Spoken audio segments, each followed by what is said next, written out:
Demikian dari pembukaan yang disampaikan oleh Bapak Kepala Sekolah. Kemudian agenda selanjutnya yaitu diseminasi praktik baik oleh Ibu Diana Sriani Situmorang MPD kepada Bu Diana Sriani Situmorang MPD. Kami persilahkan.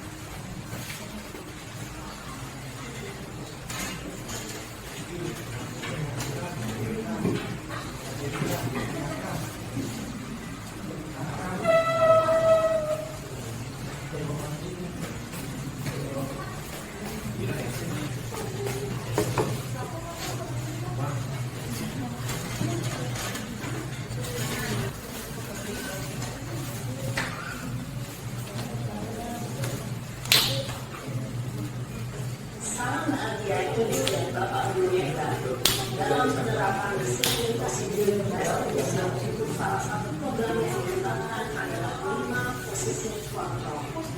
5 posisi kontrol.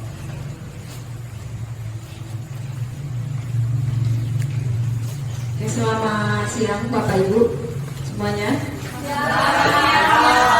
Ya, sebelumnya saya mengucapkan terima kasih karena sudah bersedia hadir di sini untuk mengikuti diseminasi saya tentang budaya positif.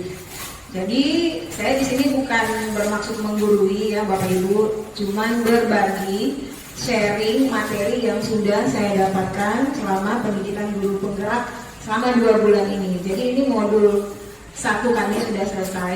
Dalam 1 modul itu ada anaknya 4 modul sudah selesai. Jadi sekarang kami masuk ke modul 2. Nah, ini modul 1.4 ini tentang budaya positif. Mudah-mudahan di modul ini nanti dapat bermanfaat bagi kita semua ya. Jadi penerapannya ini bukan hanya di sekolah, tapi juga bisa kita terapkan di rumah untuk anak-anak kita gitu. Materi yang akan saya bawakan itu budaya positif. Ada beberapa materi lagi di dalamnya. Itu ada 6. Yang pertama disiplin positif, kemudian teori motivasi, kemudian keyakinan kelas, kemudian kebutuhan dasar manusia, posisi kontrol, dan yang keenam restitusi.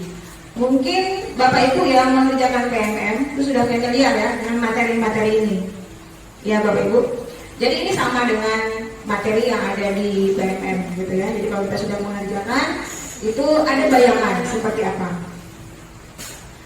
Oke, sebelum masuk ke materinya, kira-kira budaya positif itu seperti apa ya kalau kita menerapkannya di sekolah? Mungkin Bapak Ibu ada yang ada pendapat, oh saya sudah menerapkan ini, menurut saya itu budaya positif gitu. Boleh berbagi Bapak Ibu, silakan.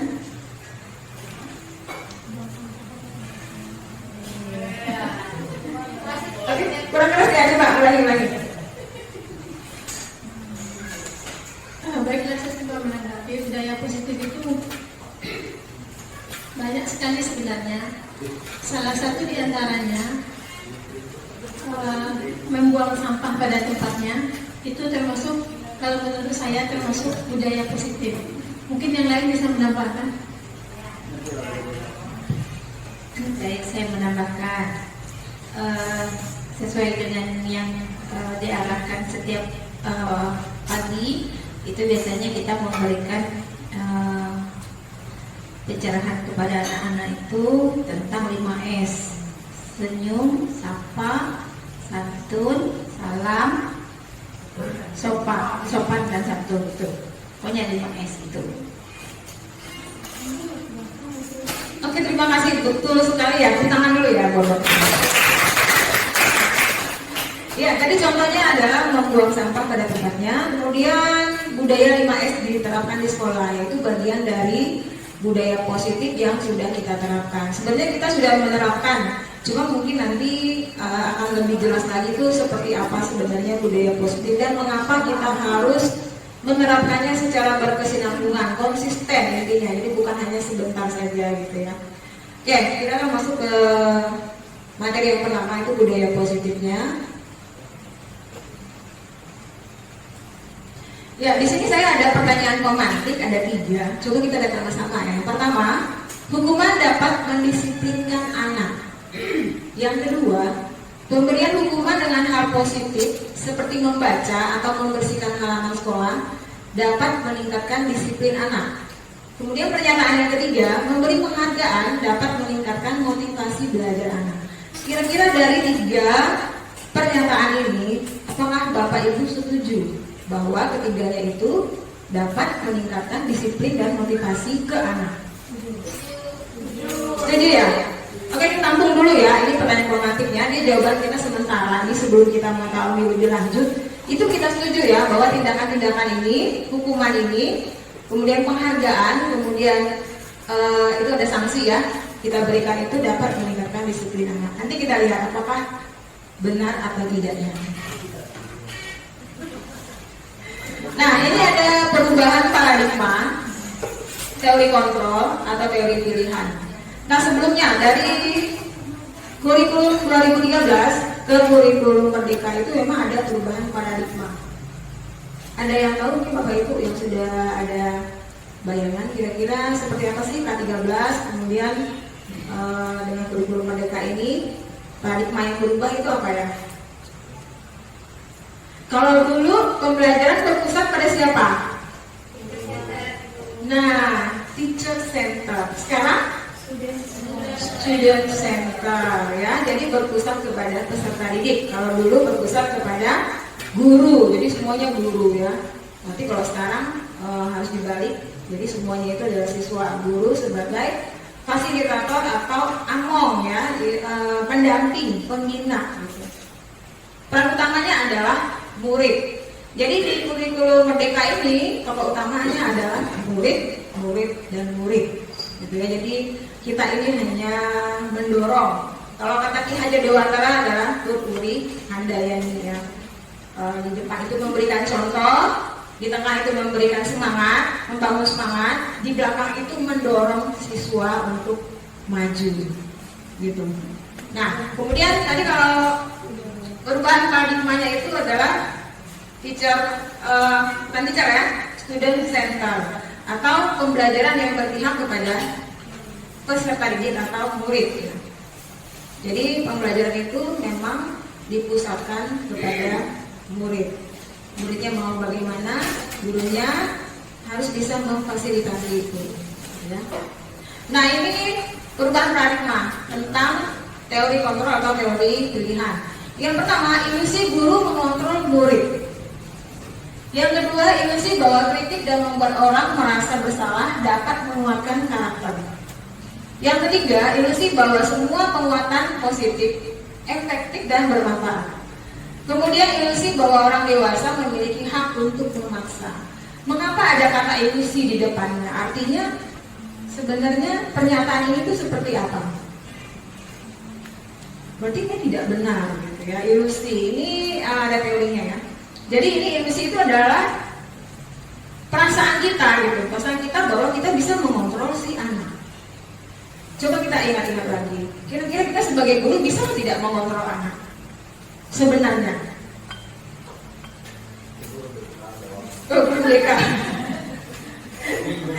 mungkin bisa ya, bisa. Jadi kita merasa bisa lah gitu ya. Kita memberikan hukuman, si anaknya takut, belum melaksanakan hukuman ya.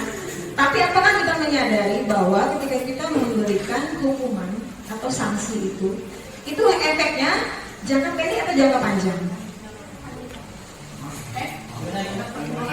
Efeknya jangka pendek atau jangka panjang? Pendek. Jadi si anak takut hanya hari itu saja. Besoknya dia mengulangi lagi, benar nggak? Ya, hari ini dia terlambat. Besok terlambat lagi. Jadi sebenarnya kita merasa bisa mengontrol siswa itu hanya ilusi saja. Ya. Jadi hanya ilusi, sebenarnya tidak bisa. Siapa yang bisa mengontrolnya? Ya, diri sendiri. Sama ya, kita juga bisa mengontrol diri kita sendiri. Jadi anak sebenarnya bisa mengontrol dirinya sendiri. Caranya bagaimana? Caranya harus ada motivasi intrinsik dari dalam gitu ya. Ketika siswa mempunyai motivasi intrinsik, dia dapat mengontrol dirinya sendiri, bukan gurunya. Nah, tugas kita sebagai guru adalah menumbuhkan itu tadi, motivasi intrinsiknya supaya efek itu jangka panjang. Jadi tidak jangka pendek lagi. Karena apa? Karena dia sadar, oh kalau saya terlambat ini nggak baik gitu. Saya yang rugi gitu. Tapi kalau dia merasa, kalau saya terlambat, paling dihukum cuci WC, nggak belajar enak, nah besok terlambat lagi ya kan? Karena dia tidak ada motivasi dari dalam dirinya sendiri ya, bahwa itu yang rugi adalah dia gitu, bukan kita ya kan? Kita paling habis suara aja ya, tidak teriak, tapi ternyata bahwa kedepannya karakternya itu justru melekat pada diri mereka gitu. Nah ini kalau dulu kita pernah dengar ya, stimulus respon. Pernah dengar kan Bapak Ibu? Ada stimulus, ada rangsangan, pasti ada respon dari orang lainnya. Ketika orang lain memberikan rangsangan, kita akan merespon gitu ya. Itu bergeser menjadi teori kontrol. Nanti kita akan lihat teori kontrol itu seperti apa. Nah, coba kita lihat ini. Siapa sesungguhnya yang memiliki kontrol? Di teori stimulus respon, pernyataan kita mencoba mengubah orang agar berpandangan sama dengan kita. Sementara di teori kontrol, kita berusaha memahami pandangan orang lain tentang dunia. Ya, jadi kita menuntun mereka gitu ya. Kemudian perilaku buruk dilihat sebagai suatu kesalahan. Sementara di teori kontrol, semua perilaku itu memiliki tujuan. Dan semua perilaku itu memiliki alasan kenapa dia melakukan itu. Kemudian di stimulus respon juga orang lain bisa mengontrol saya. Ya kan? Kalau misalnya tadi kita terlambat, anak terlambat, kita berikan hukuman, terus dia mengerjakan hukumannya, kita merasa sudah mengontrol dia ya kan, dari stimulus respon. Tapi di teori kontrol, hanya Anda yang bisa mengontrol diri Anda. Orang lain itu sifatnya kontrol hanya sementara, karena ada rasa takut ya. Kemudian saya bisa mengontrol orang lain. Di teori kontrol, Anda tidak bisa mengontrol orang lain. Terus pernyataan di bawahnya lagi, pemaksaan ada pada saat bujukan gagal. Jadi kalau kita meminta kepada anak tidak mau, kita akan sedikit memaksa, gitu ya. Nah, sementara di teori kontrol itu kolaborasi dan konsensus menciptakan pilihan-pilihan baru. Jadi kita ini harus berkolaborasi dengan siswa, mencari tahu. Misalnya ketika dia membuat masalah, cari tahu dulu kenapa dia berbuat seperti itu. Jadi tidak langsung dihukum, gitu ya. Terus model berpikir menang kalah kalau di stimulus respon. Sementara di teori kontrol, model berpikir menang-menang. Kalau bisa semuanya menang, tidak ada menang kalah. Gitu. Nah, apa sih disiplin? Disiplin itu berasal dari bahasa Latin. Disiplina, bagus ya kayak nama orang ya. Boleh nanti kasih nama anak ceweknya disiplina nanti ya. Artinya adalah belajar ya. Nah, makna asal dari kata ini berkonotasi dengan disiplin diri dari murid-murid Socrates dan Plato. Disiplin diri membuat orang menggali potensinya menuju sebuah tujuan, apa yang dia hargai. Namun dalam budaya kita, makna kata disiplin telah berubah menjadi sesuatu yang dilakukan seseorang pada orang lain untuk mendapatkan kepatuhan. Kecenderungan umum adalah menghubungkan kata disiplin dengan ketidaknyamanan, bukan dengan apa yang kita hargai atau pencapaian suatu tujuan mulia. Mungkin kalau kita melihat kata disiplin itu keras, kaku gitu kan, harus begini, harus begitu, itulah disiplin ya. Nggak boleh begini, nggak boleh begitu, nggak bisa santai, itu disiplin. Nah sebenarnya bukan seperti itu. Ini disiplin yang berkaitan dengan kepatuhan. Pokoknya kamu kalau nggak patuh nggak disiplin. Katanya seperti itu yang kita selama ini tahu. Nah ini nilai-nilai kebajikan universal. Artinya nilai-nilai kebajikan universal ini nilai-nilai yang diakui oleh semua orang bahwa nilai-nilai tersebut bersifat positif. Nilai-nilai kebajikan ini melampaui suku, ras, agama. Jadi secara universal semua orang mengakui bahwa itu bagus gitu. Kira-kira menurut Bapak Ibu, contoh nilai-nilai kebajikan universal ini apa? Yang semua orang mengakui, oh itu bagus. Ada bayangan mungkin?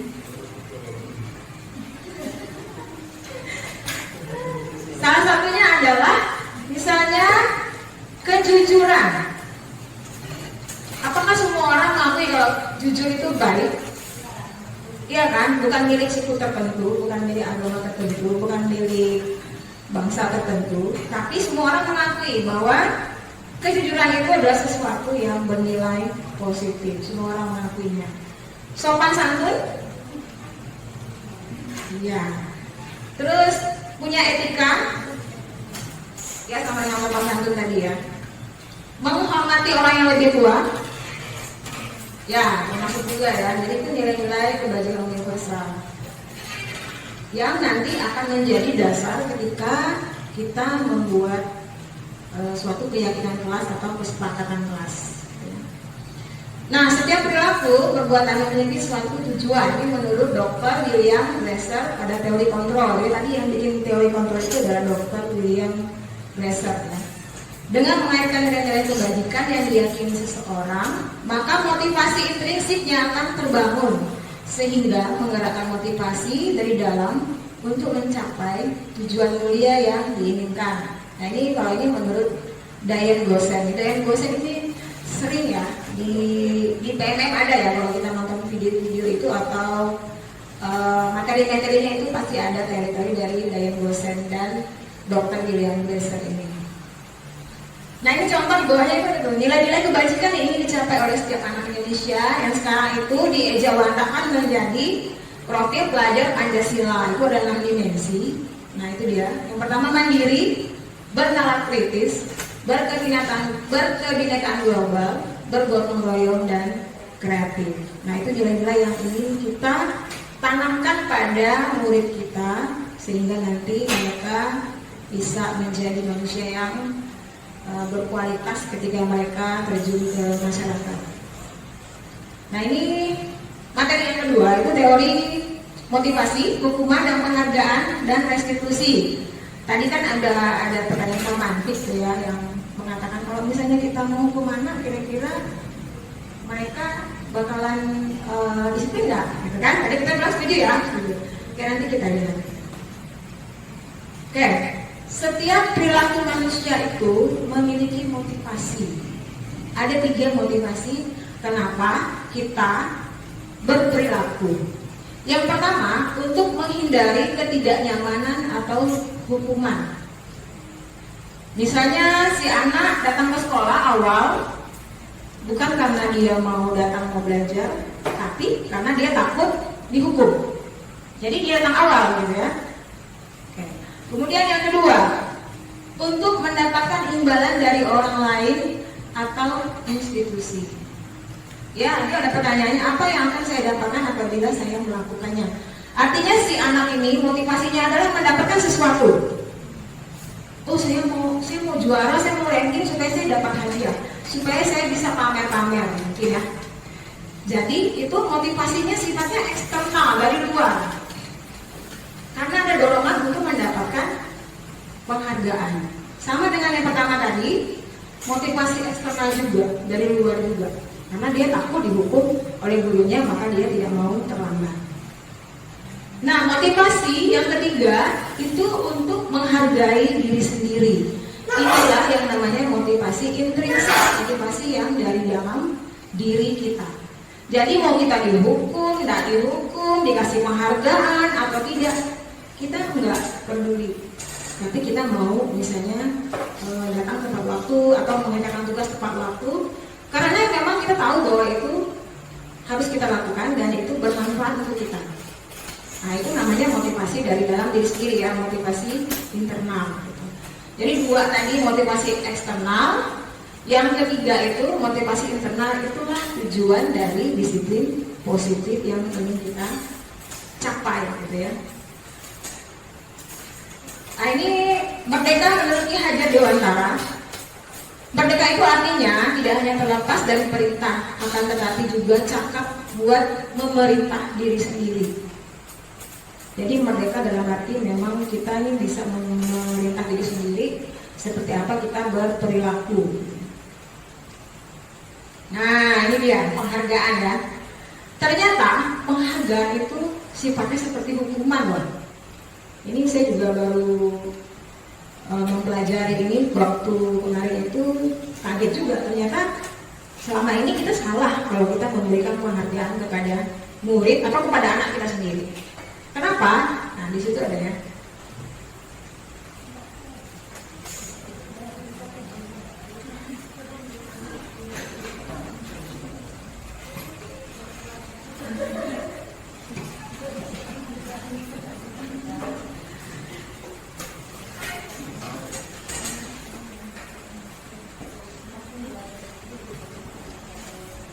Nah, bahwa penghargaan berlaku sama dengan hukuman, ya Bapak Ibu. Dalam arti meminta atau membujuk seseorang melakukan sesuatu untuk memenuhi suatu tujuan tertentu dari orang yang meminta atau membujuk. Dorongannya eksternal dan akan ada faktor ketergantungan. Kalau kita memberikan hadiah atau penghargaan, ketergantungan di si anak ini. Beberapa dampak dari pemberian penghargaan menurut Alficom ya. Itu yang pertama, pengaruh jangka pendek dan jangka panjang. Penghargaan itu mengukur. Penghargaan mengurangi ketepatan. Jadi si anak itu motivasinya udah bukan bisa mengerjakan tugas bukan karena memang dia perlu ilmunya, tapi memang dia mau mendapat hadiah. Bisa jadi dia membuat tugas itu dengan berbagai cara ya, mencontek atau apa supaya dia dapat hadiah. Jadi bukan benar-benar dicari. Kemudian penghargaan itu tidak efektif sebenarnya. Kalau kita merasa itu efektif, ternyata kita selama ini keliru bahwa penghargaan itu tidak efektif. Efektif jangka pendek intinya itu, tapi untuk jangka panjang itu tidak ya. Kemudian penghargaan merusak hubungan. Kenapa merusak hubungan? Kalau misalnya saat ini kita kasih hadiah atau penghargaan kepada anak, terus di semester depan kita nggak kasih nih hadiahnya, si anaknya marah nggak? Marah atau kecewa ya kan? Ya saya nggak ada hadiahnya Bu. Nah seperti itu. Jadi kalau kita udah kasih penghargaan, anaknya mau terus-terusan. Kalau dia bagus dia dapat hadiah terus. Kalau dia nggak dapat dia kecewa.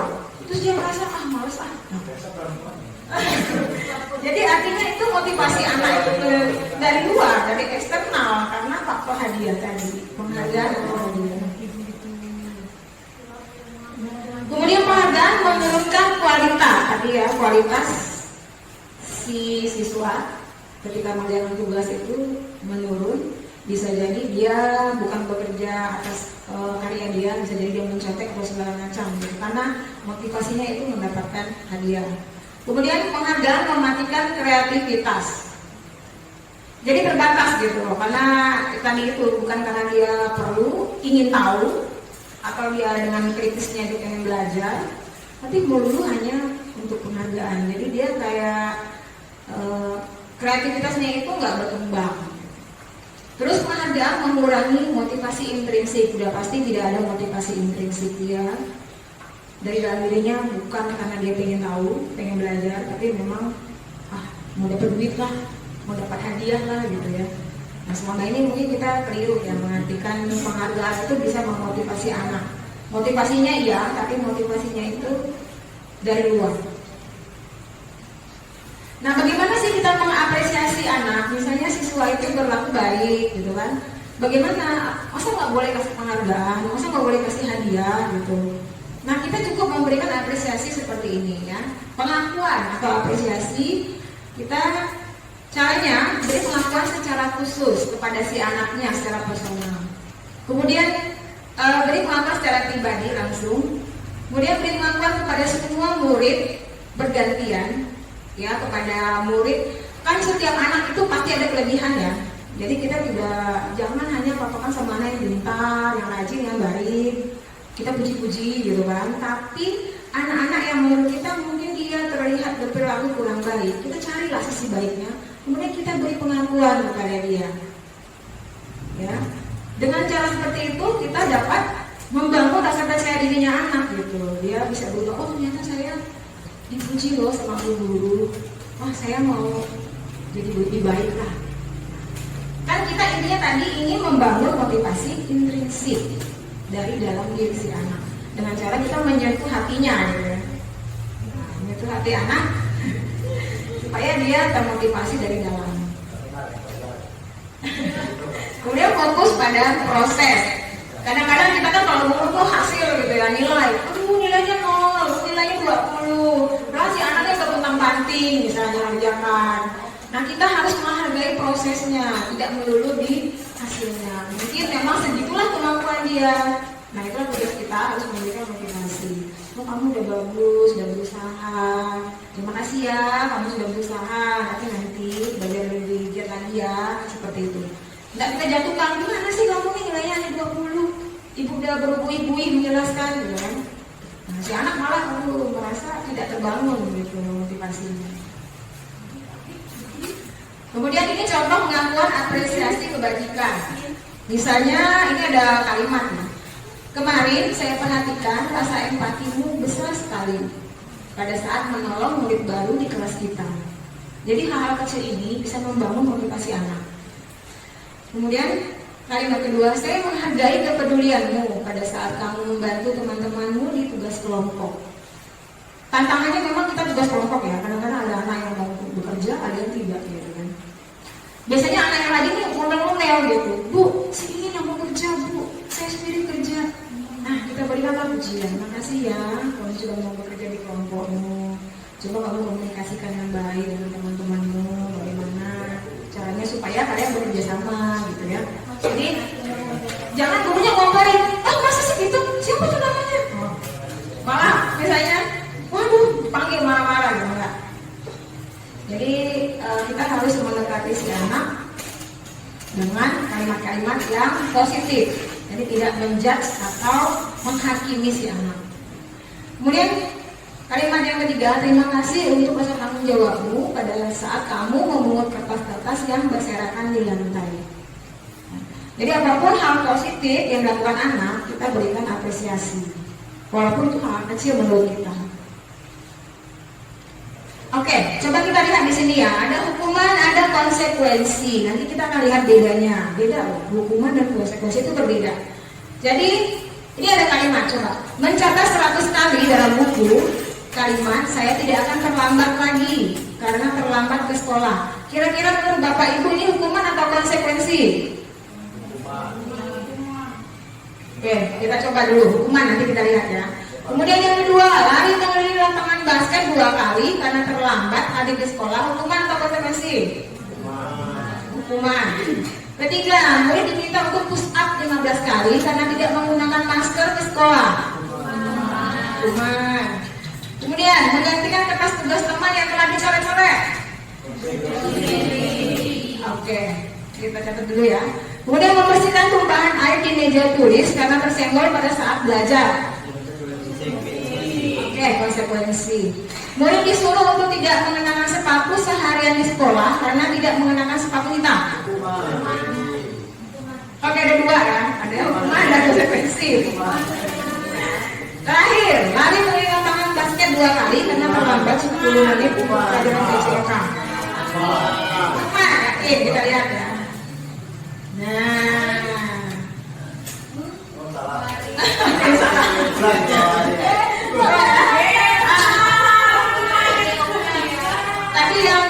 tadi benar ya, ini mencatat hukuman, lari hukuman, murid hukuman, mengganti kertas tugas teman, konsekuensi tadi betul.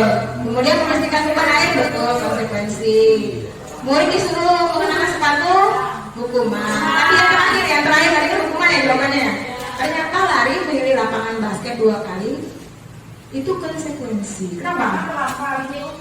Iya betul. Karena relate itu artinya apa? Nyambung ya. Nyambung dengan kesalahan yang dia buat. Pelajaran PJOK berarti dia lari. Kecuali kalau dia terlambat masuk kelas dia lari. Hukuman atau konsekuensi? Hukuman, karena nggak relate dengan kesalahannya. Nah, kalau misalnya dia terlambat 10 menit nih si anak terlambat masuk kelas gitu. Kira-kira konsekuensi yang tepat untuk dia apa? Kalau cuci WC kan hukuman, cuci sampah itu hukuman. Nah, kira-kira konsekuensi itu seperti apa yang cocok dengan dia terlambat? Buat perjanjian. Oke, ada lagi? Kalau bahasa Inggris disuruh dia disuruh dia kenapa dia terlambat sampai ke sekolah. Kalau di mapel bahasa Inggris ya. Oke, nyambung dulu. Ini terlambat ke sekolah aja, kita enggak khusus mapel ya, terlambat masuk dulu. Terlambat 10 menit, berarti Kalau di sini hukumannya konsekuensinya apa tadi hukuman. Berarti yang tepat konsekuensinya adalah si anak itu pulangnya lebih 10 menit. Kan dia terlambat 10 menit. Berarti konsekuensi yang dia terima, oh orang yang udah pulang, dia harus nunggu 10 menit dulu. Nah, atau waktu istirahat dia dipotong 10 menit, dia harus di kelas 10 menit. Nah, itu konsekuensi. Jadi ada bayangan ya, ternyata berbeda hukuman dan konsekuensi. Oke. Perbedaan hukuman dan konsekuensi. Kita lihat di sini. Hukuman sesuatu yang menyakitkan harus terjadi. Sementara konsekuensi sesuatu yang harus terjadi. Kemudian membuat anak sakit fisik maupun hati untuk jangka waktu lama. Menyakiti hati anak ya. Sementara konsekuensi membuat anak merasa tidak nyaman dalam jangka waktu pendek. Hukuman, anak membenci kedisiplinan karena kita hukum tadi ya. Sementara konsekuensi, anak menghargai kedisiplinan. Hukuman sifatnya paksaan, konsekuensi ada stimulus, ada tanggapan. Hukuman mendorong anak menyakiti diri sendiri, konsekuensi mendorong anak agar mudah menyesuaikan diri. Hukuman konsep diri yang buruk, karena saya dihukum, saya merasa saya buruk gitu kan. Sementara konsekuensi konsep diri yang baik, karena anak dikasih kesempatan memperbaiki. Kemudian hukuman, anak belajar untuk menyembunyikan kesalahan. Konsekuensi, anak belajar untuk mematuhi peraturan. Terakhir, hukuman, marah, rasa bersalah, dipermalukan, merasa tak dihargai. Sementara konsekuensi, kehilangan hak, dibuat tidak nyaman, diasingkan untuk sementara. Jadi sebenarnya konsekuensi itu ada positifnya, tapi masih ada negatifnya. Jadi apa sih yang tepat? Nah, itu kita lihat. Nah, yang tepat itu adalah kita melakukan restitusi. Ya, pernah dengar nggak Bapak Ibu? Belum ya. Jadi yang tepat itu adalah restitusi. Apa itu restitusi? Restitusi adalah proses menciptakan kondisi bagi murid untuk memperbaiki kesalahan mereka, sehingga mereka bisa kembali pada kelompok mereka dengan karakter yang lebih kuat. Restitusi juga merupakan proses kolaboratif yang mengajarkan murid untuk mencari solusi untuk masalah mereka dan membantu murid berpikir tentang orang seperti apa yang mereka ingin menjadi atau tujuan mulia dan bagaimana mereka harus memperlakukan orang lain. Ini menurut Gosen ya, dan yang Gosen tadi ya, teritorinya yang kita pakai itu menurut dia restitusi itu seperti itu. Nah, ini bisa kita lihat identitas gagal. Hukuman itu kita memberikan identitas anak ini gagal. Sementara kalau konsekuensi dan restitusi itu identitas sukses dan disiplin. Jadi kalau dilihat dari tabel ini, identitas gagal itu hukuman tadi negatif sifatnya. Sementara kalau konsekuensi itu netral karena masih ada positifnya tapi masih ada sisi negatifnya juga. Sementara restitusi itu positif. Karena tadi kita berusaha mengembalikan anak pada kelompoknya dengan rasa percaya diri. Walaupun mereka sudah melakukan kesalahan, karena kita beri kesempatan mereka untuk memperbaiki kesalahannya dengan tindakan yang cocok gitu ya, bukan asal kita hukum aja. Ciri-ciri restitusi bukan untuk menebus kesalahan, namun untuk belajar dari kesalahan. Kemudian memperbaiki hubungan. Mungkin dia berantem dengan temannya atau siapa, nanti kita berusaha untuk memperbaiki hubungan anak-anak yang tadi bermasalah. Nah, yang ketiga adalah tawaran dengan paksaan. Kita ngomongnya sama anak itu baik-baik, jadi tidak dipaksa si anaknya. Restitusi menuntut untuk melihat ke dalam diri.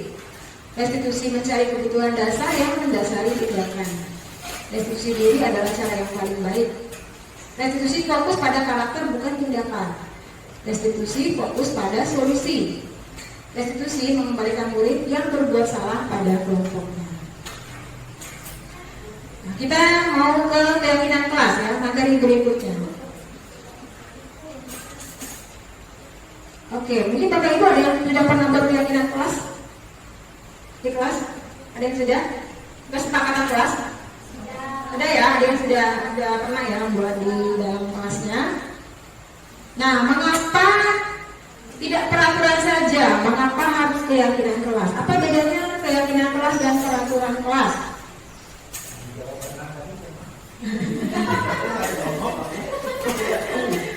Apa bedanya peraturan kelas, keyakinan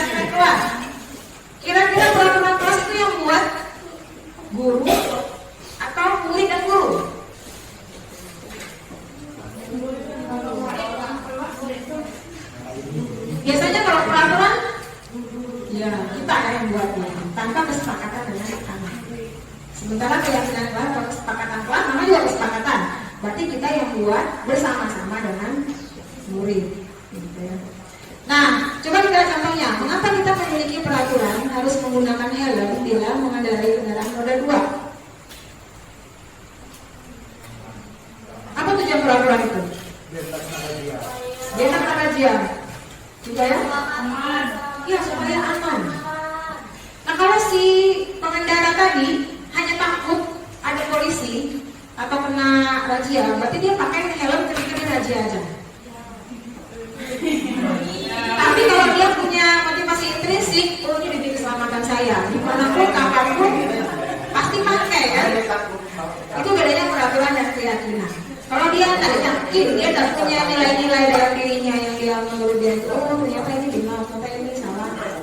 Tentu dia melakukan itu hanya karena merasa takut saja, takut hukuman, takut kena razia. Tapi kalau dia merasa itu untuk keamanan dirinya, dia tetap pakai.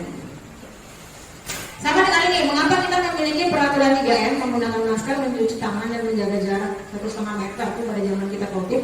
Sama ya. Apakah kita takut dirazia masker? Atau memang kita tahu masker itu bisa melindungi diri kita? Gitu. Nah itu keyakinan. Mengapa kita memiliki peraturan harus datang tepat waktu pada saat mengikuti pelatihan? Ya, sama ya. Jadi kalau kita memang ingin ilmunya, ada motivasi intrinsik, oh saya mau dapat ini, pasti kita akan tepat waktu. Tapi kalau karena takut didenda sama panitia, ya itu motivasi ekstrinsik. Jadi itu takut kepada peraturan, tapi bukan karena keyakinan kita sendiri. Oke, ini budaya positif, ini peraturan kelas. Jadi kita mulai dari kelas dulu. Peraturan kelas, baru nanti keluarnya dari peraturan kelas menjadi keyakinan kelas, lingkungan yang positif menjadi budaya positif di satu sekolah. Jadi masing-masing kelas itu nanti ada peraturan kelas diubah menjadi keyakinan kelas, ya. Kalau setiap kelas sudah punya keyakinan positif dan ditaati atau dipatuhi atau dilaksanakan, maka akan menjadi lingkungan positif dan akan menjadi budaya positif, membudaya di satu sekolah. Nah itulah harapan kita ya. Dari mulai kelas itu berawal dari kelas. Jadi kita tidak mengecilkan arti peraturan kelas atau keyakinan kelas, itu justru penting. Dasarnya itu di kelas. Kalau setiap kelas ini sudah bagus, sudah melakukan keyakinan kelasnya masing-masing, otomatis satu sekolah nanti lingkungannya akan menjadi positif. Jadi dari yang kecil menjadi besar. Nah ini tadi contoh kesepakatan kelas. Datang tepat waktu, mengucapkan salam, jaga kebersihan, berdoa sebelum dan sesudah kegiatan, aktif dalam pembelajaran, tertib. Kemudian kami guru dan murid yang saling menyayangi, ya berpelukan, menyayangi. Kemudian kami murid yang semangat belajar, kami murid yang peduli dengan teman-teman. Ini keyakinan dan keyakinan atau kesepakatan kelas. Kalau peraturan kan kalimatnya itu lebih kaku biasanya. Tidak boleh buang sampah sembarangan, tidak boleh ribut, tidak boleh berlari-lari di koridor sekolah. Semuanya pakai kata tidak. Nah, ketika kita membuat keyakinan kelas, kita ubah kalimat negatif harus menjadi kalimat positif. Contohnya, tidak boleh membuang sampah sembarangan. Kalimat positifnya? Iya, buanglah sampah pada tempatnya. Ya. Kemudian tidak boleh ribut di kelas. Kalimat positifnya?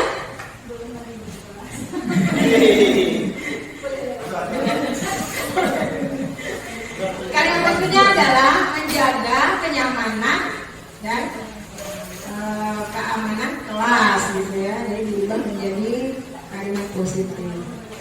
Jadi ketika anak membaca itu dia tidak langsung negatif gitu. Jadi dia merasa oh kalimatnya itu positif bagus. Oke, ini kegiatan pendalaman keyakinan kelas. Ini contohnya hormat, ada bekerja, ada diterima dan memiliki.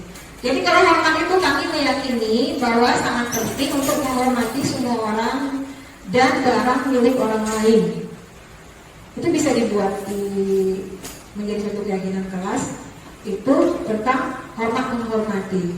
Kemudian kalau bekerja, kalimatnya kami meyakini bahwa sangat penting untuk mengerjakan segala pekerjaan atau mengikuti kegiatan yang telah ditugaskan. Kemudian terima dan dimiliki, kami meyakini bahwa sangat penting untuk merasa diterima pada suatu kelompok dan saling peduli satu dengan yang lain. Mungkin kabinet kelas yang ini bisa kita buat supaya anak-anak itu ketika kita kelompokkan itu tidak milih-milih. Oh saya nggak mau kerja sama dia tuh begini-begini. Nah, kadang saya pendekatannya itu adalah bahwa kita di masyarakat nanti kita tidak bisa milih-milih kalau kita kerja. Misalnya kamu bos, kamu bisa pecat teman buah. Tapi kalau kamu staff, masa kamu mau pecat temanmu? Kan nggak bisa ya. Jadi kita harus beradaptasi dengan orang-orang di sekitar kita. Jadi sama, latihannya itu di kelas. Kalian harus bekerja sama dengan siapapun orangnya. Entah dia nyebelin, entah dia bagaimana.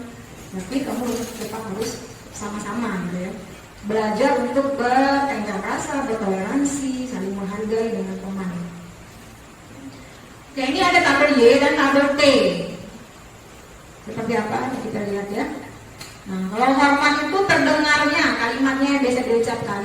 Kalau hormat itu misalnya satu orang berbicara, yuk saya bantu, atau kita bisa selesaikan ini bersama-sama. Terus tolong ya, permisi ketika mau lewat gitu kan. Terus boleh saya pinjam, nanti akan segera saya kembalikan. Jadi kalau kita menghormati orang lain, kita tuh kalimatnya terdengarnya seperti itu. Terlihatnya itu berempati terhadap perasaan orang lain, kemudian memegang barang milik orang lain hanya dengan izin orang yang punya barangnya, kemudian mendengarkan dengan seksama, kemudian senantiasa berbuat baik dan berbagi.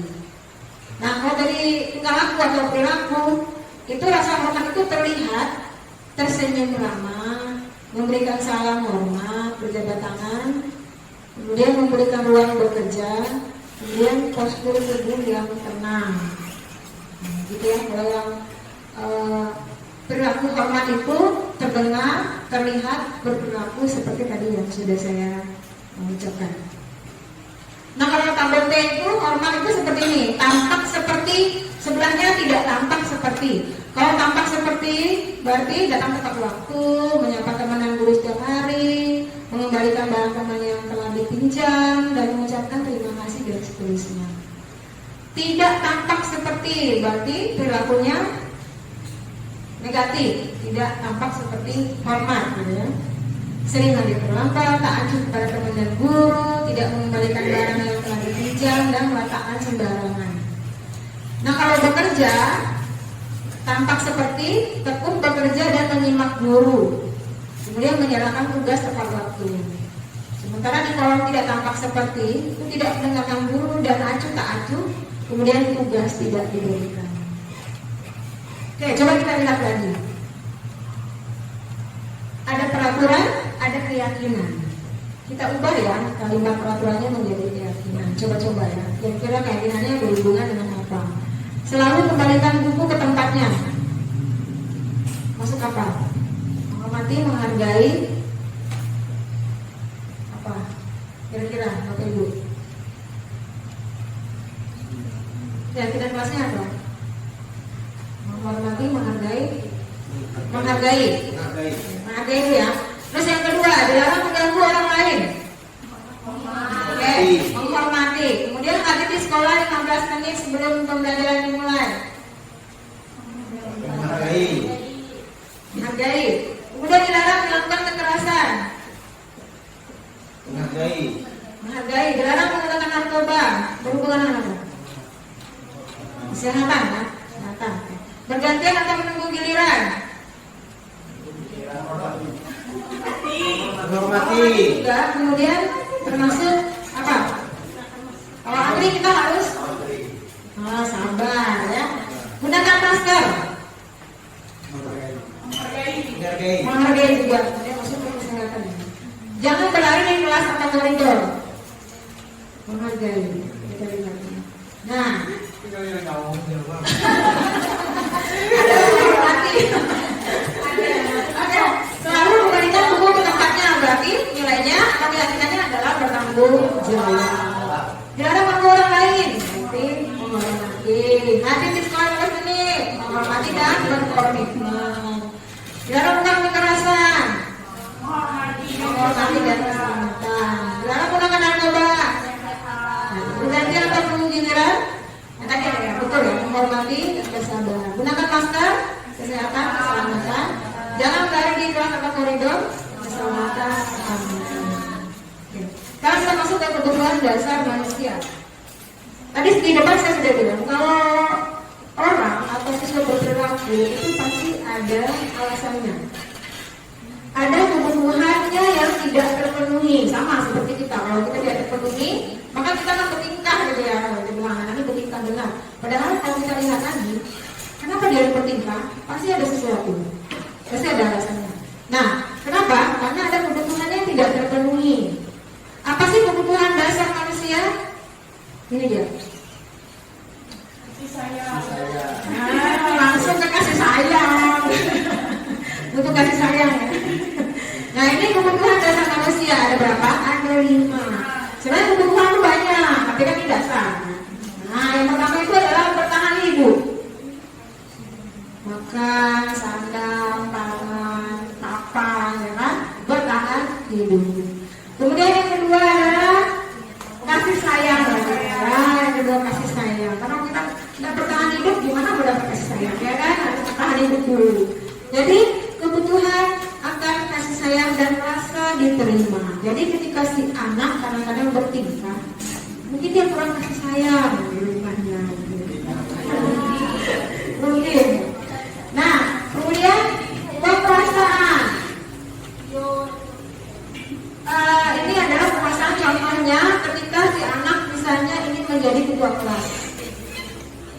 Ya, dia ingin menjadi ketua kelas, kemudian dia ingin diakui oleh teman-temannya. Itu adalah kebutuhan dua, kebutuhan untuk diakui. Ya, diakui punya sesuatu atau mampu melakukan sesuatu, jadi itu perasaan. Kemudian kebutuhan kebebasan. Kebebasan dalam hal apa? Kebebasan contohnya adalah menentukan pilihan yang terbaik.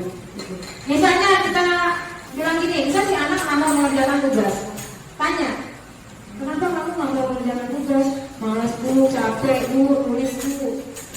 Berarti dia butuh kasih sayang atau kebebasan? Kebebasan dalam hal apa? Bukan kebebasan dalam mengerjakan tugas.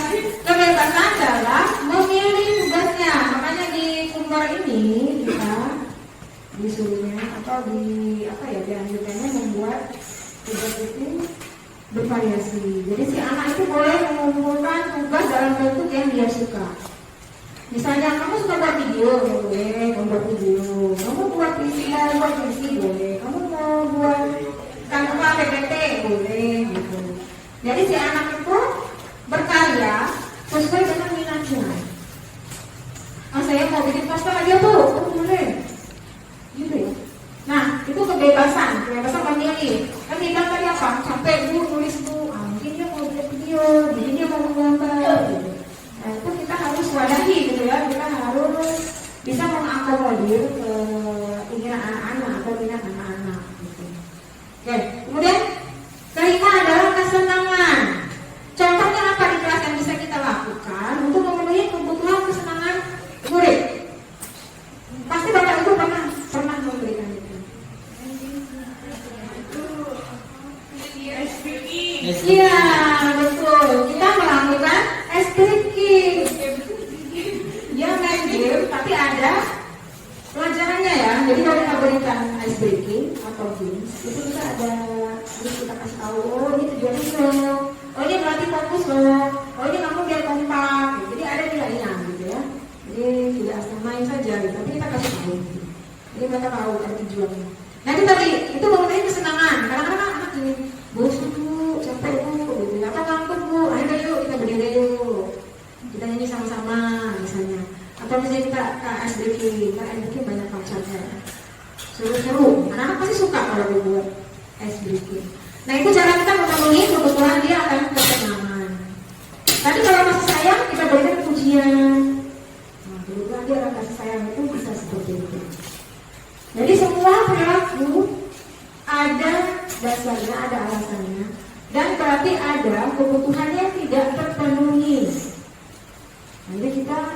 sebagai guru itu perlu mencari tahu kira-kira apa sih penyebabnya si anak ini. Kok di kelas tuh kayaknya caper ya, nggak boleh yang depan kelas begitu WC kemana gitu. Mungkin ya kebutuhan anak kasih sayang bisa jadi dia ingin kita memperhatikan dia, kita menyapa dia gitu. Atau dia ingin kebutuhan kekuasaan, dia menjadi kita kelompok misalnya, kita kasih kesempatan dia juga kelompok seperti itu ya. Oke, sekarang kita masuk lima posisi kontrol. Ini seru ya, karena lima posisi kontrol ini adalah yang kita lakukan selama ini di sekolah. Nah, ada 5 posisi kontrol sebagai penghukum, pembuat rasa bersalah, teman, pemantau, manajer. Saya akan putarkan satu video, kita simak sama-sama.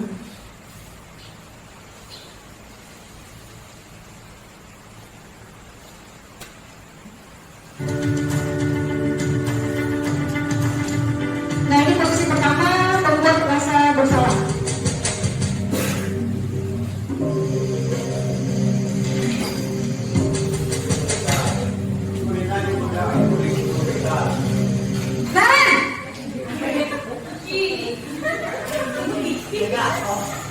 Selamat pagi Bu. Naren, kamu kenapa terlambat lagi nak? Ya Tuhan Naren, kamu senang ya bikin ibu susah ya?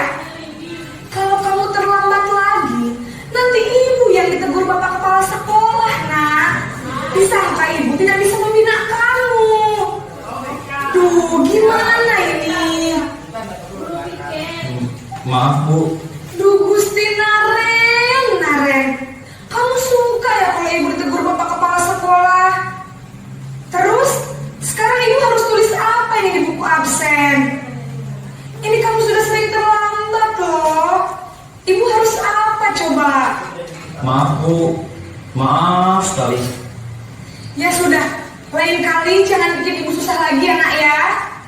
Ibu tidak akan kuat lagi kalau kamu begini terus. Bisa jantungan kalau ibu ditegur bapak kepala sekolah. Sana cepat ke kelas. Maaf ya Bu. Maaf sekali. Tidak ada yang salah ya. Coba kita simak. Posisi pembuat rasa bersalah berbicara dengan nada tenang, cenderung lembut. Namun kata-kata yang diutarakan membuat murid merasa menjadi orang yang gagal, memandang buruk dirinya sendiri, merasa tidak berharga, dan tidak sanggup membahagiakan orang lain. Ketika guru mengambil posisi pembuat rasa bersalah, murid akan menganggap dirinya yang bersalah dan Ini posisi sebagai teman.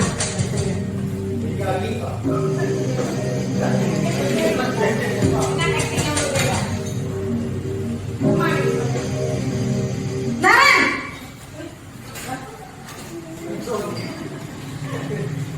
Selamat pagi Bu. Wah, sudah jam berapa ini nak? Terlambat lagi ya sayang. Iya Bu. Tadi ibu saya belum membangunkan saya Bu. Kamu malah menyalahkan ibu kamu. Kamu bukannya anak yang larinya paling kencang. Kok terlambat sih? Iya Bu. Saya memang terlambat bangun tadi. Jadi biarpun saya lari kencang, tetap gak kekejar Bu. Ya sudah sana. Nanti lain kali larinya lebih kencang lagi ya. Biar gak terlambat lagi. Bikin senang ibu. Demi ibu. Bisa kan? Bisa lah Bu. Ya sudah sana kelas. Ibu beresin urusan absen kamu. Kamu ini ada-ada saja. Sebagai teman ya. dalam posisi teman, guru berbicara dengan nada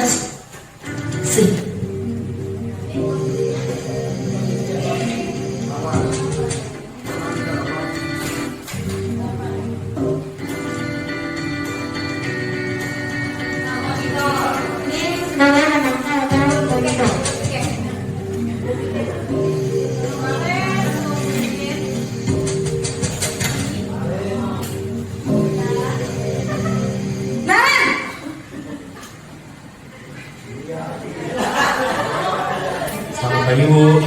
Naren, apa peraturan sekolah kita tentang jam berapa kita harus masuk sekolah, nak? kita harus di sekolah jam 7, Bu. Iya betul, sekarang sudah jam 7.20. Naren sudah tahu konsekuensinya jika terlambat hadir. Paham, Bu. Saya harus tinggal kelas pas jam istirahat selama 20 menit. Iya benar, konsekuensinya demikian. Jadi nanti jam 9.30 pas istirahat, kamu harus tinggal di kelas, kerjakan tugas tambahan untuk ketertinggalan kamu, ya? Baik, Bu.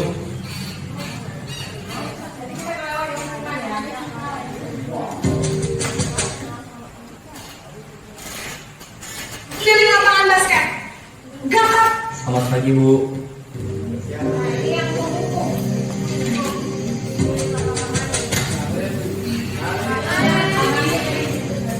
Naren. Sini kamu. Selamat pagi, Bu. Selalu terlambat. Kamu deh, pasti terlambat. Maaf, Bu. Saya Apa? Apa coba? Alasan kamu apa lagi? Kapan sih kamu tidak terlambat? Malas sekali ya kamu jadi anak. saya Dasar pemalas. Gak kapok-kapok sih kamu. Sudah berapa kali terlambat? Sana, kamu keliling lapangan basket 2 kali. Kenapa saya harus keliling lapangan basket, Bu? Kenapa? Kamu melawan ibu. Berani-beraninya jawab. Sudah terlambat, masih berani jawab pula. Sekarang, keliling lapangan basket 5 kali sekalian. Biar kapok. Cepat. Pergi sana ke lapangan basket. Posisi mempukung. Ya, jam 7. Yang memiliki masalah gigi, apakah nanti? Saya lupa setelah alarm. Ya, jam 7. Bukan bahasa tubuh dan ekspresi wajah yang datar dan cenderung formal.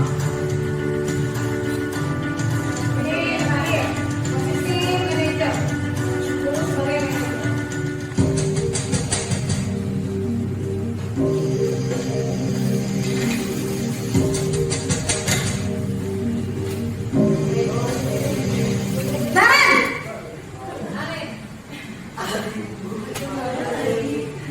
Selamat pagi, Bu. Selamat pagi, Naren. Maaf, Bu.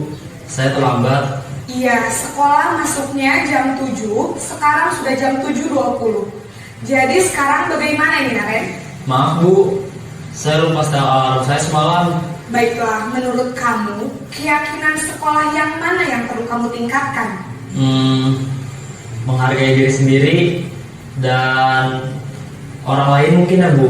Setuju. Jadi, apakah Naren meyakini prinsip saling menghormati tersebut? Iya, Bu. Saya meyakininya. Apakah Naren bersedia memperbaiki masalah keterlambatan ini? Bersedia, Bu. Bagaimana kamu akan perbaiki masalah keterlambatan ini? Saya akan coba untuk tidak lupa menyetel alarm saya, Bu. Baik, kalau Naren lupa menyetel alarm di rumah, ada orang yang kira-kira bisa bantu mengingatkan tidak? Ada, Bu. Kakak saya, Kak Emma. Ada lagi selain Kak Emma? Selain Kak Emma, ada ibu saya. Baik, jadi yang mengingatkan Naren adalah Kak Emma dan ibu kamu ya? Kira-kira akan mulai setel alarm kapan nih, Naren? Setelah pulang sekolah, akan segera saya lakukan. Baik, jadi Naren akan setel alarm untuk bangun besok pagi dan akan diingatkan oleh kakak dan ibunda Naren ya. Ada lagi yang mungkin perlu dilakukan, Naren, agar tidak terlambat bangun lagi? Tidak ada, Bu. Baik, Naren, terima kasih untuk kerjasama kamu. Sekarang kamu perlu kembali ke kelas untuk belajar. Baik, Bu. Terima kasih. Pos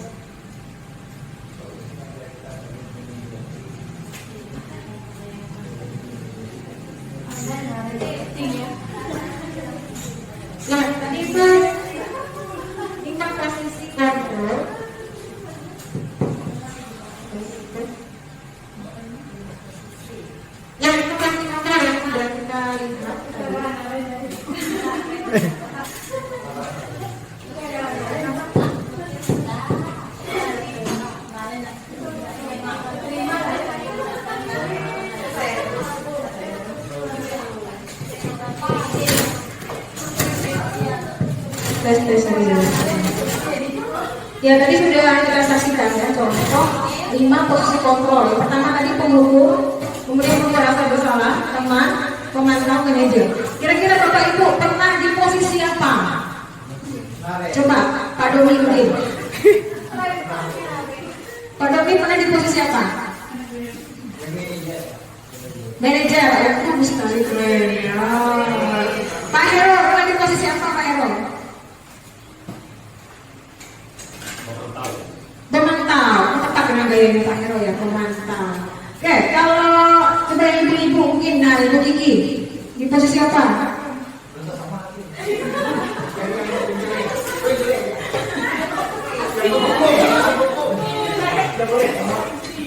Posisi apa? Boleh lebih dari satu kok. Pernah saya pernah ini, saya pernah ini dulu. Semuanya pernah. Semuanya pernah ya. Kalau Bu Herni, semuanya pernah. Atau ada yang belum pernah? Semuanya pernah. Oke. Memang sih ya secara ini memang kita sebenarnya pernah semua ya. Kadang-kadang kalau si anak sudah menyebalkan sekali ya kita main hukum-hukum aja ya kan. Kecuali si anak baru sekali, mungkin kita masih ya sebagai manajer lah masih ditanya, masih kamu itu jangan terlambat lagi ya. Tapi kalau sudah berulang kali kayaknya jatuhnya ke penghukum. Nah penghukum ini tanpa babi ibu, tidak sesuai dengan kesalahannya, langsung hukum. Kalau si anak nanya, loh Bu, kok saya disuruh cuci WC? Kamu melawan ibu, langsung gitu kan. Kamu tahu, kamu cuci WC, itu penghukum. Kemudian kalau pembuat rasa bersalah tadi itu, nanti ibu kena marah apa kepala sekolah, kamu gak kasihan sama ibu. Nah, si anak tuh merasa bersalah.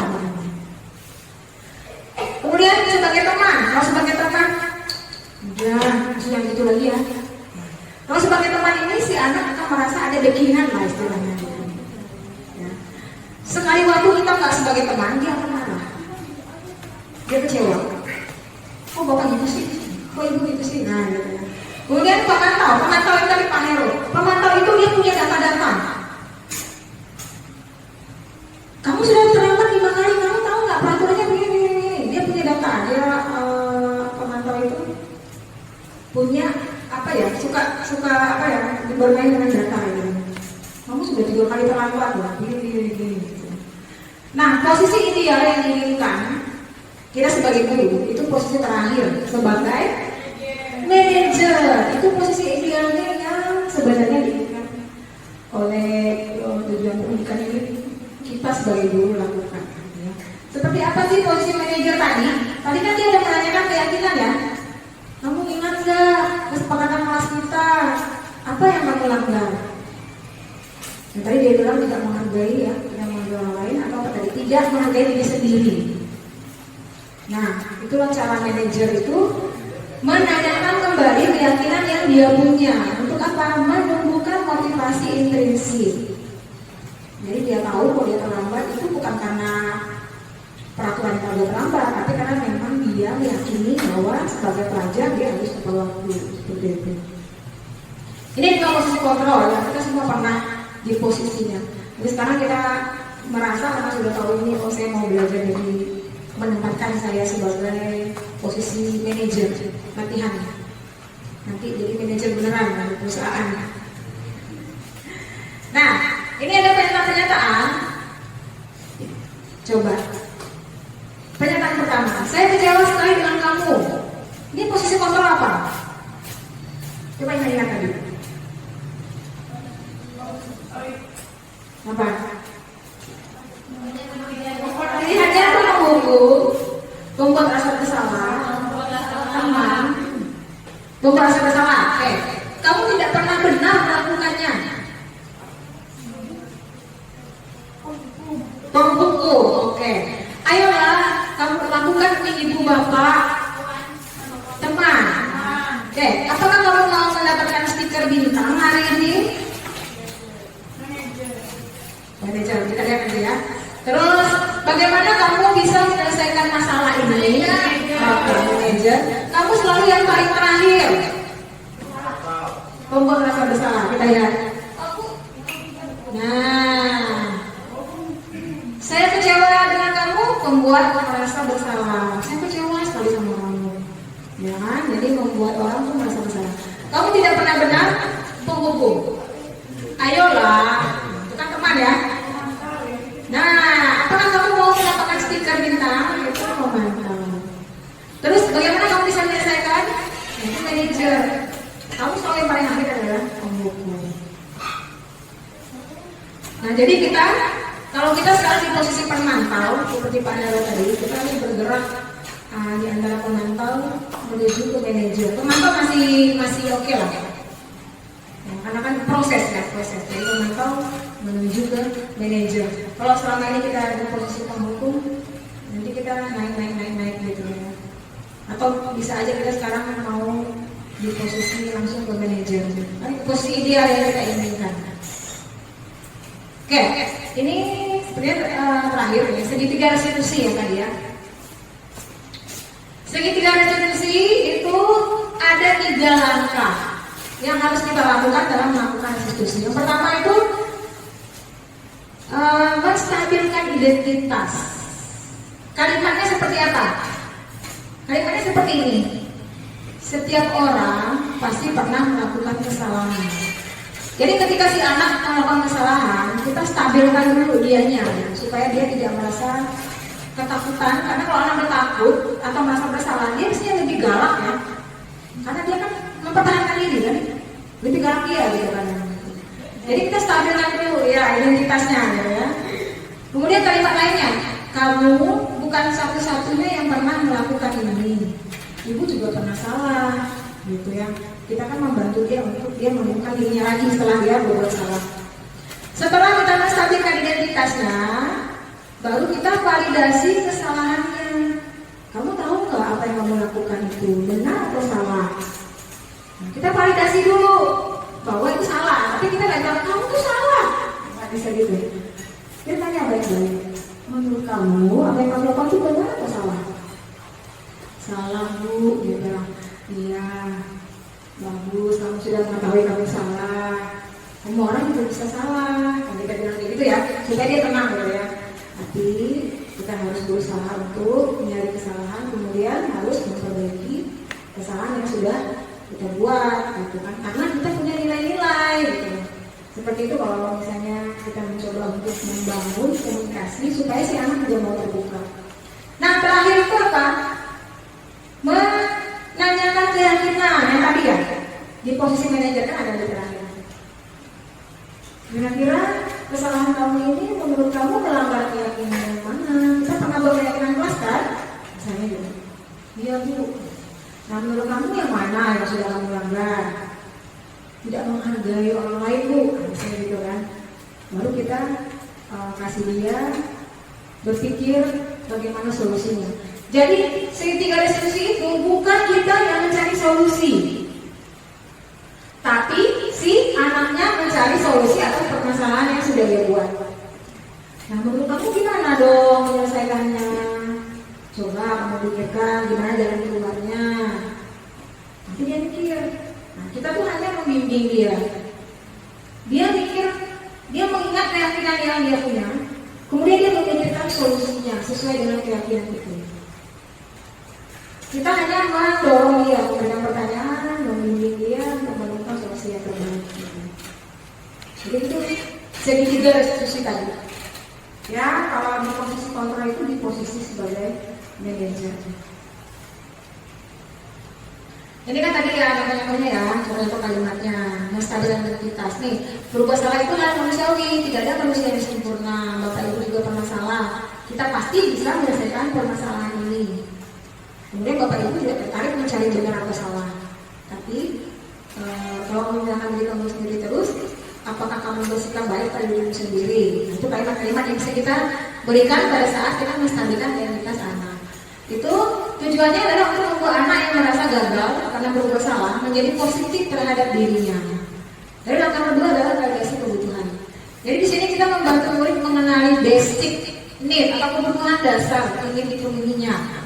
Tadi kan ada 5 kebutuhan dasar manusia yang berusaha dipenuhi dia. Nah kalau ada yang tidak terpenuhi, makanya dia melakukan kesalahan.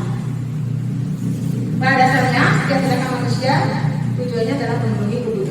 rasa. Nah, kalau di bawah itu ada kalimat yang bisa kita gunakan. Contohnya, kamu bisa saja kan melakukan yang lebih buruk, tapi kamu tidak melakukannya kan? Kamu pasti punya alasan mengapa melakukannya. Apa yang penting bagi kamu? Kamu boleh tetap berusaha menjaga sikap itu, tapi tambahkan sikap lain yang baru. Ini kalimat-kalimat yang bisa kita gunakan. Terus terakhir adalah kalimat keyakinan tadi. Nah, di sini anak melihat kesalahannya dihubungkan dengan norma sosial dan nilai-nilai yang mendasari manusia berinteraksi dengan orang lain. Nah, di sini kita bisa berkata, apa nilai yang kita percaya di sekolah atau di kelas kita? Terus nilai-nilai dasar apa yang telah kita sepakati? Kelas yang ideal itu seperti apa sih? Kamu ini jadi anak seperti apa? Nah, itu kita mau mancing dia untuk berpikir nilai-nilai yang sudah diyakini. Apa yang kamu rasakan ketika melakukan itu? Apakah kamu tahu kalau itu salah gitu kan? Kalau misalnya dia udah mulai teringat dengan nilai keyakinannya, dia pasti merasa, ya saya salah sih Bu. Nah, pasti dia akan keluar kata-kata seperti itu. Kemudian kamu mau jadi orang seperti apa? Ini kalimatnya tadi ya, untuk kita membantu dia kembali ke berpikir positif gitu ya. Nah, contohnya adalah apakah kamu ingin lebih baik, apakah saat ini kamu sedang menjadi orang yang sedang kamu inginkan, dan lain-lain. Supaya si anak itu tidak dia kayak membentengi diri gitu. Kalau dia salah itu kan dia pasti merasa dia tidak salah. Nah, ini kalimat-kalimat yang bisa kita gunakan. Oke, dari tadi semua materi yang sudah saya bagikan, ada 6 tadi ya materinya. Nah, kita refleksi sebentar.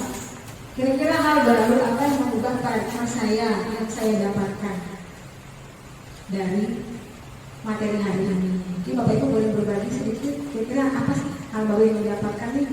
Yang tadi saya berpikir, oh ternyata ini salah, ternyata harus begini. Silakan Bapak Ibu.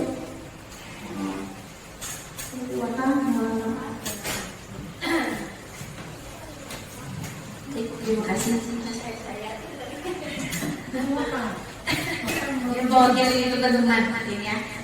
Jadi sebenarnya dalam hal penanganan siswa itu sebenarnya teorinya banyak yang apa kita dapatkan dari aparat pembinaan ini kan. Kalau tidak salah tadi ada 5 ya. Nah, ada 5. Jadi mungkin di antara kita semua mungkin pernah kelima-limanya itu pernah dilakukan. Nah, tapi tidak tahu maksudnya mana yang sebenarnya pantas atau tidak kita berikan kepada anak, ya kan? Tergantung juga kesalahan, kemudian kadang menghadapi anak itu kan dilema dengan karakter mereka yang berbeda-beda, juga penanganannya berbeda. Hanya saja mungkin selama ini kita patokannya adalah pada kata tertib, ya kan, patokannya itu. Tapi mungkin dari materi yang kemudian diberikan hari ini banyak juga pemahaman yang kita dapati bahwa sebenarnya memperlakukan anak itu sangat beragam dan tidak hanya pada pemberian hukuman, akan tetapi banyak hal positif yang bisa kita lakukan gitu, dalam penanganan anak.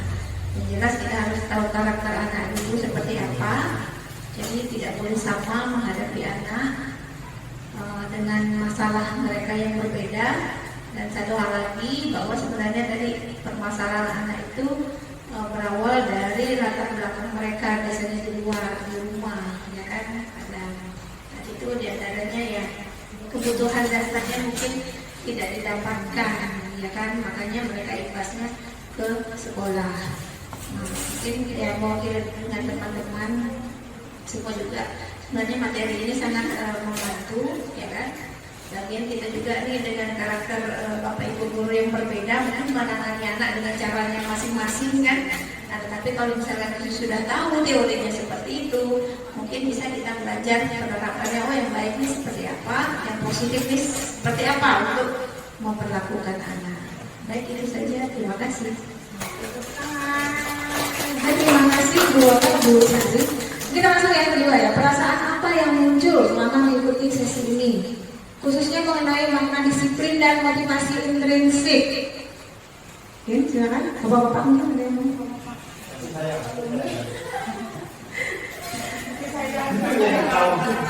Ini bisa. Perasaannya gimana nih sudah tahu nih? Oh ternyata disiplin begini, motivasi begini. Silakan.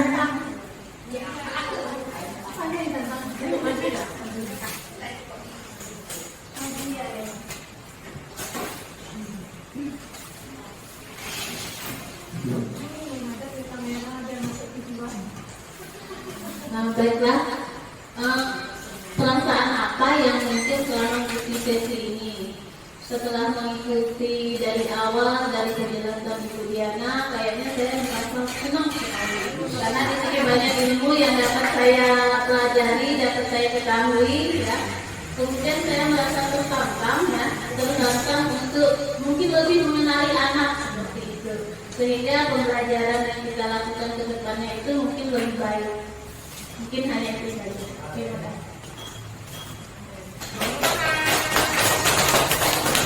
Terima kasih Bu Eni. Betul ya.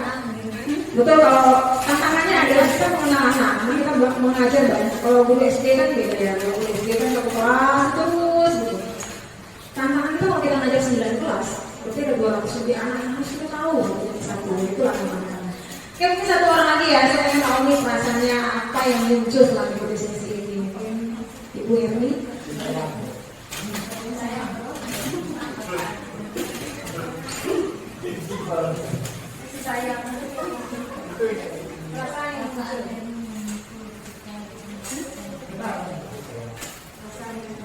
Baik, terima kasih atas kesempatannya. Terkait dari paparan pertama, Bu Diana sampaikan tentang materi gitu ya. Dimana kita ketahui sebelumnya bahwa budaya positif ini sangat baik gitu, apalagi diterapkan, apalagi sampai keseluruhannya diterapkan satu sekolahan gitu kan Bu. Dan hal ini bisa membuat tantangan juga untuk kita agar menerapkan budaya-budaya positif agar terciptanya siswa-siswi nantinya berperilaku yang baik dan positif tentunya.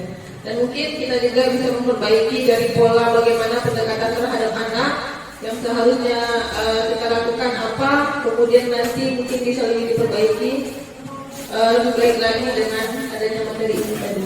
Sekian, terima kasih. Terima kasih Bu Yati Julianti. Jadi memang budaya positif itu banyak yang bisa kita lakukan. Kalau kita sering bersih-bersih, misalnya Jumat bersih itu juga budaya positif. Kemudian Jumat sehat nanti juga kita pernah juga itu juga budaya positif. Pengarahan pagi juga ya. Salah satunya tadi yang saya paparkan adalah membuat keyakinan kelas. Ya. Oke Bapak Ibu, tadi saya sudah sampaikan materi, ada materi tadi antara lain itu disiplin positif. Kemudian kita sudah mengetahui 5 dasar kebutuhan manusia. Kemudian ada 5 posisi kontrol guru, keyakinan kelas dan restitusi. Jadi sekarang saya mau menyampaikan penerapan yang sudah saya lakukan di kelas yang berhubungan dengan budaya positif. Itu yang pertama pembuatan keyakinan kelas. Nanti ada yang kedua yaitu skenario restitusi yang sudah saya lakukan.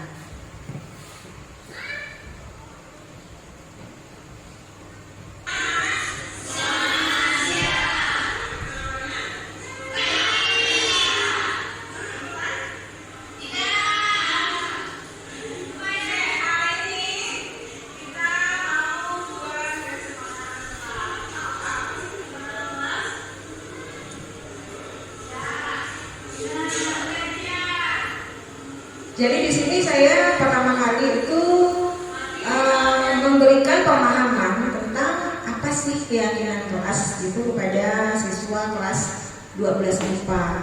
Jadi saya bertanya kepada mereka, kalian tahu tidak apa keyakinan kelas? Nanti mereka kan kebanyakan menjawab ada yang tidak tahu, ada yang tidak tahu gitu ya. Di situ kita jelaskan nilai-nilai apa. Kita gali dulu nilai-nilai yang mereka yakini di rumah. Nah, menurut kalian selama ini nilai-nilai apa yang kalian anggap itu nilai-nilai positif yang sudah kalian miliki dari keluarga? Ya, kita gali dulu nih. Nah, misalnya, oh ya Bu, misalnya menjadi kejujuran. Nah dari situ kita mulai mengatakan bahwa iya betul kejujuran ya, karena kejujuran itu kan bersifat universal, semua orang pasti mengakui bahwa jujur itu sifat yang positif dan sifat yang baik gitu. Nah setelah saya memberikan pemahaman kepada siswa, nah saya mengajak mereka untuk membuat kesepakatan kelas. Jadi saya berikan pertanyaan, anak-anak, kita mau kelas yang seperti apa nih dalam belajar? Apakah mau yang kelas yang ribut gitu kan, atau kelas yang nyaman gitu? Nah ketika mereka menjawab kelas yang nyaman Bu, enak buat belajar. Nah dari situ kita mulai lagi masuk, kira-kira kita perlu apa nih? Aturan kelasnya harus bagaimana nih? Nah, kita masuk di aturan kelas dulu. Menurut kalian kita harus bagaimana supaya kelasnya itu menjadi aman, nyaman untuk belajar?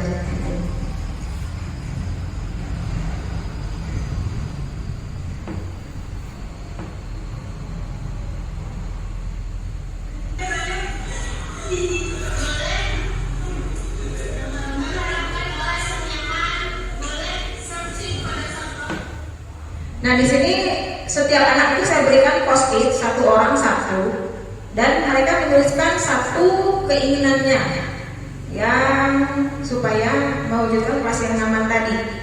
Nah setelah mereka menuliskan satu itu, mereka tempelkan di papan tulis.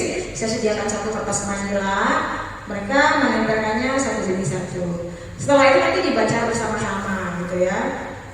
Kemudian kita akan memilih-milih gitu ya, mengelompokkan apa yang sudah mereka tulis itu menjadi satu kelompok yang sejenis mirip-mirip, nanti akan kita ubah menjadi keyakinan kelas.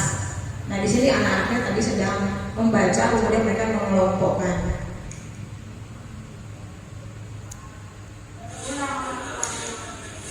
Setelah itu saya mulai menggabungkan tadi beberapa hal yang ditulis anak-anak. Nah saya buat itu mewakili gitu ya beberapa harapan anak-anak menjadi satu keyakinan kelas. Itu bisa dilihat dari yang pertama itu biasakan mengucapkan tolong, maaf, dan terima kasih. Itu kami sepakat akan dijadikan keyakinan kelas yang pertama gitu. Setelah itu kita lanjut lagi ke beberapa keyakinan kelas yang di bawahnya, tergantung dengan kesepakatan anak-anak nih mau berapa gitu, mewakili keinginan mereka. Karena keyakinan kelas itu untuk mewujudkan kelas impian gitu ya, saya mengatakan begitu kepada anak-anak supaya nanti mereka, oh saya pengen kelas impian ini seperti apa. Nah kan harus ada cara untuk mewujudkan kelas impian itu. Nah itulah dia salah satunya keyakinan kelas tadi. Nah ini hasilnya di sebelahnya ada post-it yang tadi tulis anak-anak satu demi satu. Kemudian sudah kami ejawantahkan menjadi poin-poin keyakinan kelas itu ada 7 ya. Boleh kurang, boleh 5 boleh ya. Kesepakatan aja dengan anak-anak. Mungkin kalau tingkat SMA boleh agak banyak.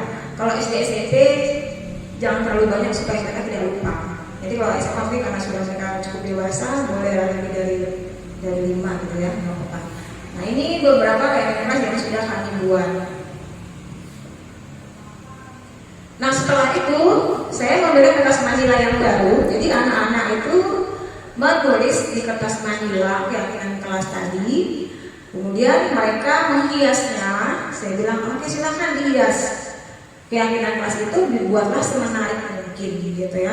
Setelah itu selesai, saya minta semua anggota kelas itu untuk menandatangani keyakinan kelas tadi, termasuk saya sebagai gurunya. Jadi kami sepakat, kemudian kami tanda tangan bersama. Nah ini proses mereka ketika membuat menuliskannya di kertas manila. Dan inilah hasilnya keyakinan kelas tadi. Saya tulis sama anak-anak, itu di bawah ada tanda tangan kecil ya di bawah. Kemudian sudah mereka hias-hias juga. Dan ini sudah kami tempelkan di kelas yang gampang dilihat oleh anak-anak. Jadi setiap saat mereka bisa melihat, oh kelas itu harus seperti ini supaya nyaman gitu. Harapannya anak-anak akan selalu diingatkan untuk berlaku positif tadi. Halo, saya Tanya dari kelas 12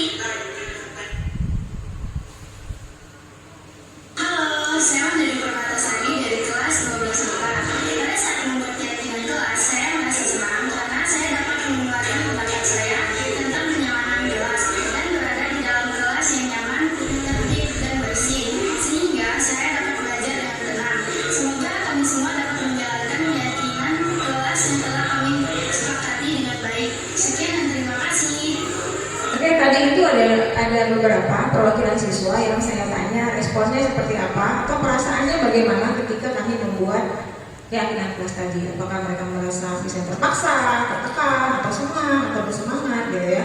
Saya minta mereka merespon, dan responnya cukup baik. Mereka mengatakan bahwa mereka senang karena mereka ingin mendapat untuk menciptakan lingkungan kelas yang nyaman gitu, dan mereka berharap bisa mewujudkan keyakinan kelas itu bersama-sama. Kemudian refleksi yang saya lakukan itu ketika membuat keyakinan kelas itu siswa terlihat antusias dan bersemangat menuliskan apa yang mereka inginkan untuk kelas impian mereka. Tantangannya, jadi rencananya ya Bapak Ibu, ketika ada siswa yang menuliskan harapan yang tidak sesuai dengan nilai-nilai positif. Misalnya nih ada siswa yang iseng menulis, Bu, boleh makan HP sepuasnya, Bu, boleh makan dan minum, gitu ya. Ya, dimana juga anak-anak gitu. Jadi kita yang harus mencoba untuk menjelaskan, menuntut mereka bahwa yang kita inginkan itu adalah suasana yang nyaman. Apakah ketika makan minum dengan bebasnya akan menjadi nyaman? Tentu tidak, gitu kan? Nah, kita jelaskan dengan mereka. Nah, ini yang saya lakukan kemarin. Kemudian kita minta mereka menuliskan memang harapan yang sesuai dengan nilai-nilai positif yang akan menjadi keyakinan kelas. Rencana perbaikan ke depan atau rencana setelah membuat keyakinan kelas ini, harapan saya adalah bisa mengimplementasikan, mencoba menerapkannya secara konsisten bersama anak-anak di kelas, kemudian mensosialisasikan keyakinan kelas ini kepada rekan-rekan guru yang lain, kemudian menjadikan keyakinan kelas sebuah budaya positif di sekolah. Nah, itu tadi tentang pembuatan keyakinan kelas. Kemudian penerapan yang kedua itu saya mencoba melakukan restitusi kepada anak yang bermasalah.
Jadi ini cuplikan tadi restitusi yang saya lakukan. Kasusnya adalah si siswanya membuang sampah sembarangan di kelas, kemudian teman-temannya yang pikir itu marah gitu dan melaporkan kepada saya. Jadi saya panggil, saya berikan penerapan 3 langkah restitusi. Yang pertama itu saya lakukan menstabilkan identitas dulu, gitu ya.